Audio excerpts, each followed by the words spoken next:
പങ്കെടുക്കാൻ കഴിയും. 5, 10, 15, 20 4 ദിവസം നിന്നാൽ തന്നെ നമുക്ക് 20 നിസ്കാരങ്ങളിലൂടെ പങ്കെടുക്കാൻ കഴിയും.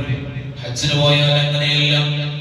40 നിസ്കാരങ്ങളിൽ പങ്കെടുക്കാൻ 8 ദിവസമെങ്കിലും പരിശുദ്ധമായ മദീനയിൽ നമുക്ക് നിൽക്കാൻ സാധിക്കുന്നതാണ്. ആരെങ്കിലും പരിശുദ്ധമായ മസ്ജിദ് നബവിയിൽ വെച്ച് 40 നിസ്കാരങ്ങളിൽ പങ്കെടുത്തു കഴിഞ്ഞാൽ അവന് നരകമില്ല എന്ന് മഹാനായ ഹബീബുനാ മുഹമ്മദുൽ മുസ്തഫ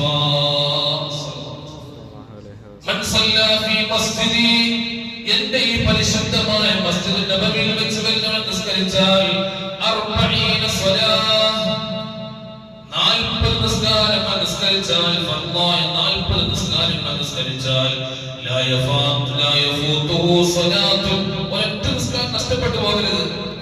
അങ്ങനെ 40 ഫർള് നിസ്കാരങ്ങൾ നിസ്കരിച്ചാൽ കുതിബത് ലഹു ബറാഅത്തുൻ മിനന്നാർ, അവനിക്ക് രേഖപ്പെടുത്തപ്പെടുന്നതാണ് അവൻ നരകത്തിൽ നിന്ന് മോചിതനാണെന്ന്. വബരിഅ മിനൻ നിഫാഖ്, അവനിൽ പിന്നീട് കാപട്യം ഉണ്ടാകൂല എന്ന് ആദരവായ ഹബീബുനാ മുഹമ്മദുൽ മുസ്തഫ സ്വല്ലല്ലാഹു അലൈഹി വസല്ലം ഈ ഭാഗ്യം അപ്പോൾ എല്ലാം കിട്ടുന്നുണ്ട്. 3 കാര്യങ്ങൾ ഒരുപോലെ സമ്മിശ്രം ചെയ്യപ്പെട്ടാൽ അവർ പിന്നെ സ്വർഗത്തിന്റെ അഹലുകാരല്ലാതെ പിന്നെ ആരാണ്? അല്ലാഹുവേ, ഞങ്ങളിൽ നിന്ന് ഒരുപാട് ആളുകൾ പരിശുദ്ധമായ ഹജ്ജ് കർമ്മത്തിന് വേണ്ടി പോകുന്നുണ്ട്. അല്ലാഹുവേ, അവർക്ക് ഉന്നതമായ ഭാഗ്യം നൽകണേ തമ്പുരാനെ. ഹജ്ജ് ചെയ്ത് ഞങ്ങളുടെ കുടുംബത്തിൽ നിന്ന് ബന്ധുക്കൾ